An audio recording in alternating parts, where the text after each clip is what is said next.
it's okay to suffer. It's okay to be in this world, experience pain, the 9 levels of hell from Dante's Inferno's illustration, as you can see. Learn to let go of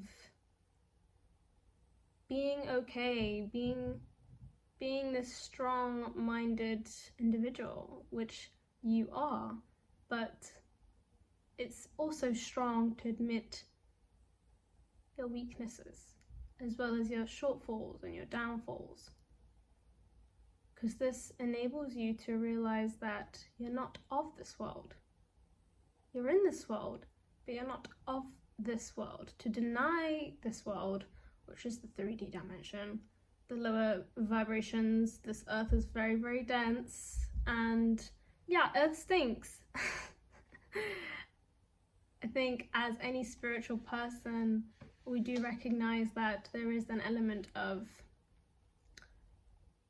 not really wanting to be here, you know? I mean, personally, I felt like that. So the Hangman really helps anybody that feels like there's no such home or location on the planet that makes them feel like they can't seem to run away from the suffering, no matter what they do.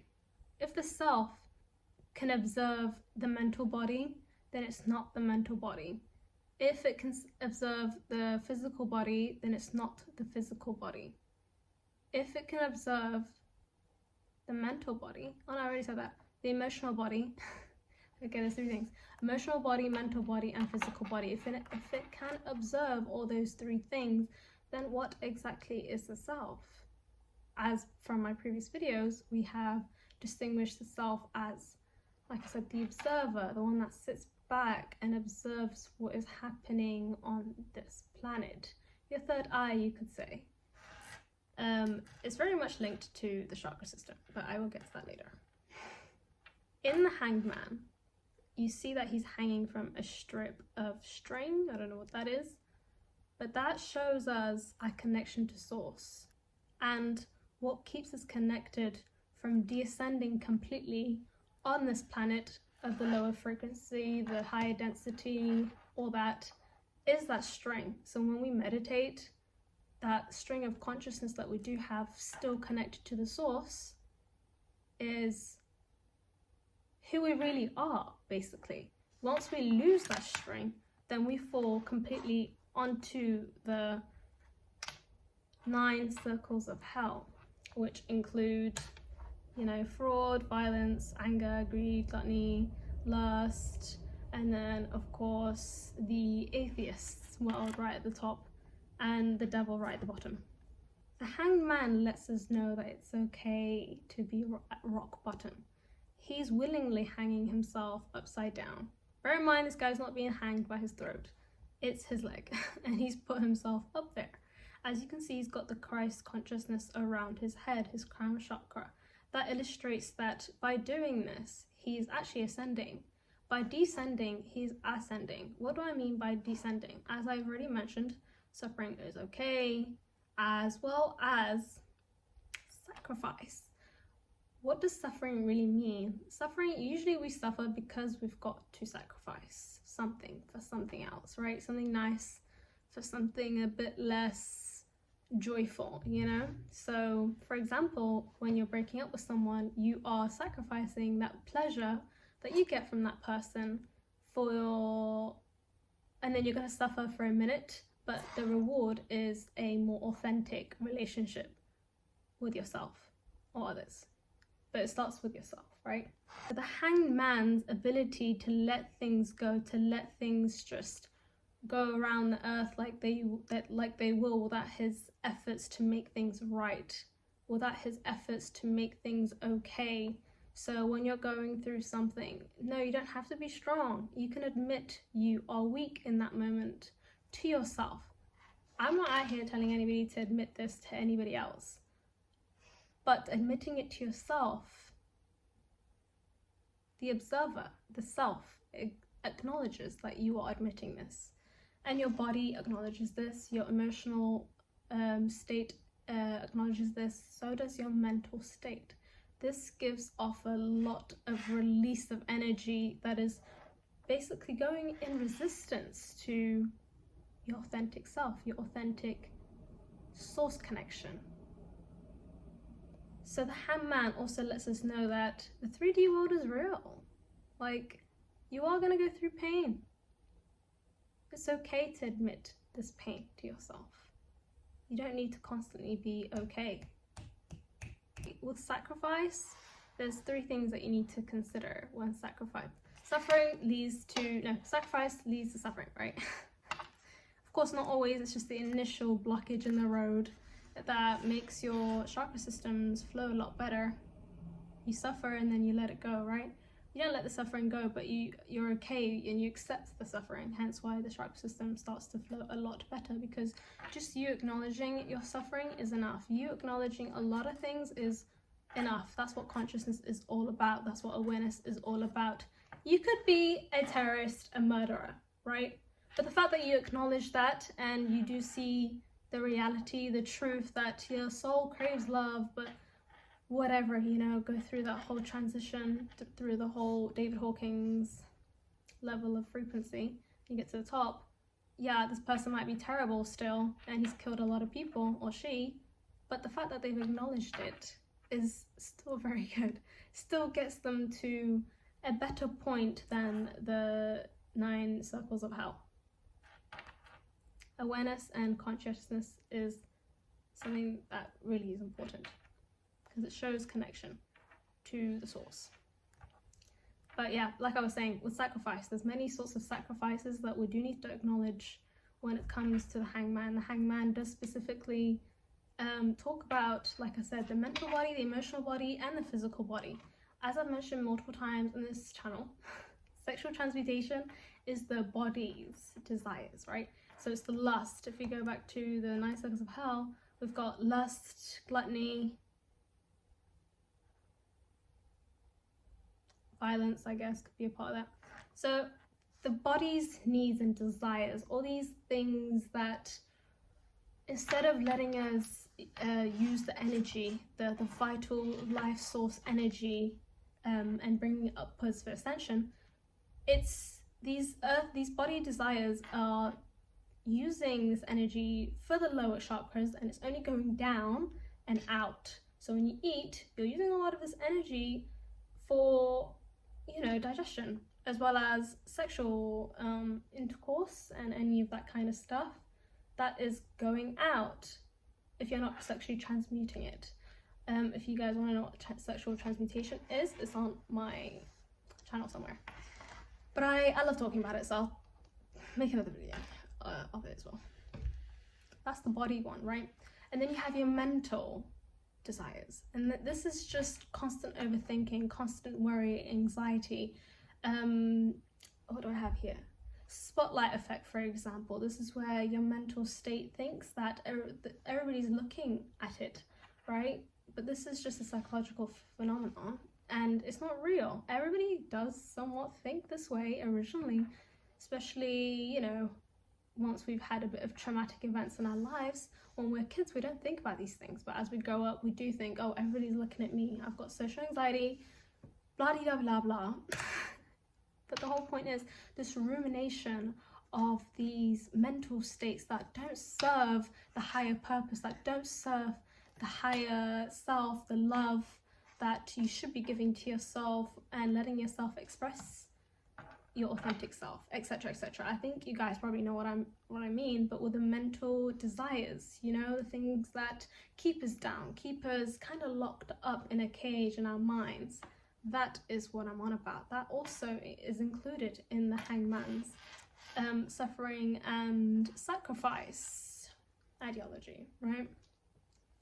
And then you have the emotional state. Oh, actually, I forgot to mention, in the mental state as well, this includes TVs, watching, just doing anything like with social media, anything that makes you clock out, anything that doesn't let your conscious mind, your awareness really fully be present, as well as included in the mental desires, because you're using this mental energy to just block things out rather than have clarity.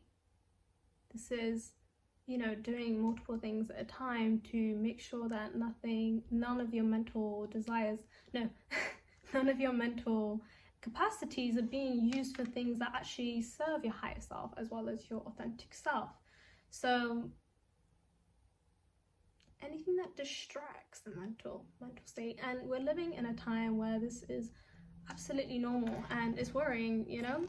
But I can't lie, like I said, we are on Earth stinks, like I said, and these things will always be around. Nobody's perfect, but it's good to be aware. Like I said, consciousness and awareness is the first step to anywhere, because it gives you clarity, it gives you a connection with the source, and a bit of taste of your authentic self, as in like who you truly are, what you're here to do, etc., etc.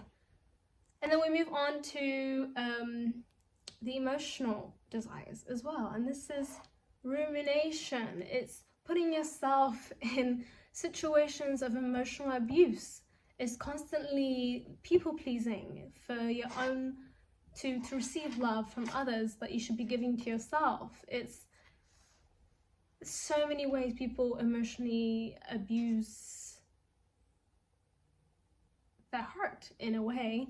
There's so many ways that people use the emotional desires, you know, being in love, falling out of love, then going to the next just to chase that love instead of looking at yourself for love and, you know, recognition, etc., etc. There's so many things that people look for emotionally outside of themselves than within themselves. Whew, that was a heavy one. I was not personally aware of I've always known about body desires, but it wasn't up until now that I realized, yeah, emotional desires as well as mental desires are just as vital as the body one. Because to be honest with you, the body one is in the lower chakras, right? It's already low anyway. Like, it's very important to get them up too. But imagine your heart chakra being blocked and you're using this emotional desires, this lower usage of the heart, and continuously dispersing all that emotional energy is really powerful. Like I said, being angry can really stimulate a lot, right? It might not be the sort of energy you want to cultivate, but imagine love. Imagine you cultivate a lot of love and then you're just bringing it down to a lower frequency, like shame, pride, lust, and you're just letting it out. Like, and with the mental body, we have probably the crown chakra as well as the third eye, although it's gonna be quite hard to get to that point if you're stuck in a mental desire, because you should technically be able to see the truth. But we're gonna say around the crown chakra because it's the mental, right? So imagine being able to have that connection with source, to have that that coherence with your heart, with your lower chakras, and then being able to use your mind to suit you in your quests. It would just, like, things wouldn't be so hard, right? But like I said, those are the 3 sacrifices that people should be considering, because we tend to forget that it's not just the body that's got desires, it's the emotional mind and the mental mind that's also got these things that we should be aware of. Like, how are you sabotaging yourself emotionally? How are you sabotaging yourself mentally? And then physically, of course. When it comes to these sacrifices, there's 3 sacrifices. By the way, I'm not saying, you know, we have to be perfect. We don't have to be a Buddha, right? It's just balance. It's balance. So with the sexual transmutation, I've already talked about that, but long story short, just make sure that you use your energy to stimulate the higher chakras. Find somebody that is actually willing to do this with you too, because you getting involved with somebody that's not even trying to give you what you need is also an emotional desire. You want to cultivate that emotion of not being loved, etc., etc. There's a lot of steps to this. I will have to expand on this. Putting yourself upside down and suffering and sacrificing these 3 vital energy sources that deplete or are used for good by letting go of these desires, these needs that no longer serve you. And why wouldn't you do it if it serves your higher self and your authentic self? like I said with the spotlight effect, fragile identity comes from not letting go, comes from putting others first, emotional desire, by putting your body first, not looking after your body in the right way, having gluttony. And, you know, mentally you're just obsessed about what other people think about you. So if you don't let go, you will have a fragile identity, trust me. But if you do let go, you will have a beginning of an authentic self, one that only chooses you first, because you are a connection to the source. So naturally you'll be doing what's good for the collective.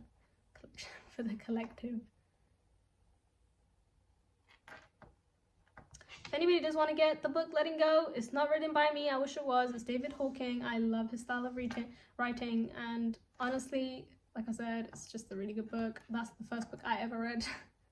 And I am a lot happier, even though I'm suffering in a lot of ways. Like I said, hangman energy is really in right now, especially for me as well. Sacrifice, sacrifice, sacrifice.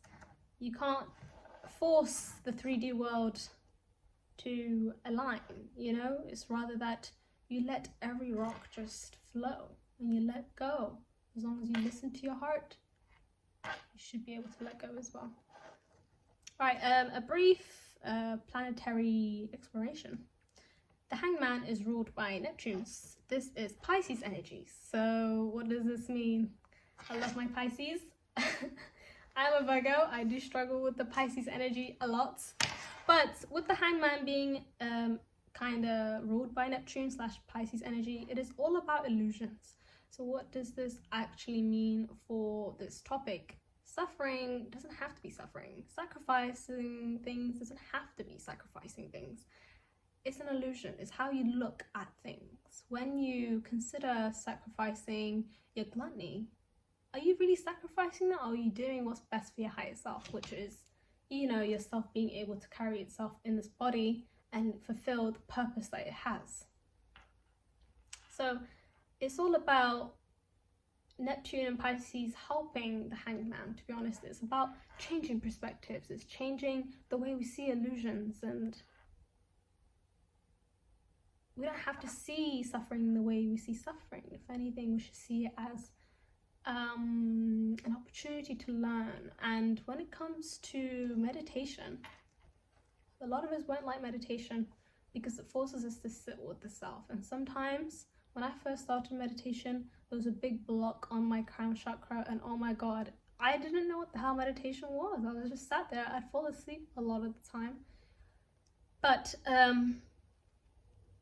there's different ways of meditating. That's something I'd want to say. When you're struggling to meditate initially, try dancing. Try dancing and being in that trance, because that naturally allows you to do this activity. Connect with the source. So look straight to the sky, as in like with your eyes closed, like in your imagination, look up to the sky. Imagine a big crystal of love. It's just a beautiful crystals or whatever you love. Just imagine anything that's, you know, candy floss, whatever. Look up, connect to that source. So think of a string that goes straight to the source, and then let it bring love, okay? Because love is the solver of all issues. With love, you can see your suffering in a different light. You can see it as you growing as a soul. You can see it as you putting all your efforts into your purpose to serve the collective. Trust me, you're not gonna feel bad. The only time you might feel bad is when you go against your authentic self, right? So imagine that connection to love, which is source, light, in your own image. So for me, I usually use crystals. So connect to that string, and then imagine all that love as you breathe in, bringing it into your crown, your third eye, your throat, your heart, your solar, your sacral, your root, and down to the earth, all the way down. Imagine that string goes all the way down through the rocks, through this whatever, gravel, all the sections of earth, into the core, and give that love into the earth as well, right? So what this does is, while you're dancing, once you start dancing, you just start by imagining that with every breath you take, with every swing, with every lyric that you enjoy. And trust me, that trance is meditation. So if you're bored of just sitting down, that's a good start. As well as fasting. I'm currently fasting. Fasting really helps you be able to quieten the mind, quieten the body, quieten the emotional body too. Yes, you will have instances where there will be a bit of suffering, which is like, you know, physical body is gonna get very hungry, emotional mind is gonna start weeping over every single thing that you've ever gone through, and the mental mind is going to, you know, tell you things that you don't need to be hearing. But eventually it will stop. You hear that? Quietness. Goes like that. So yeah, there's things that have worked for me. Fasting works for me. Fasting really works for me. Oh, also being alone, that's a really good one too. But like, if you want a quick way to meditate, I think dancing is probably the best bet.